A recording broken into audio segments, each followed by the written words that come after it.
నమస్కారం. శ్రీరామ జననమైన తరువాత అయోధ్యలో పండగే పండగ. ఆ వైనాన్ని ఒక పద్యంలో విందాం. దశరథు యాగ సత్ఫలత, దశరథు యాగ సత్ఫలత, దైవములే విలసిల్లె పుత్రులై.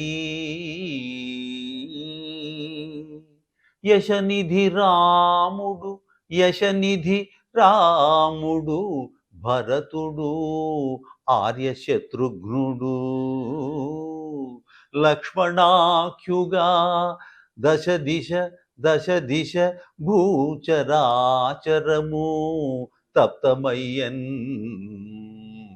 ముద సంభ్రమాబ్ధిలో ప్రశమా అయోధ్యదామా,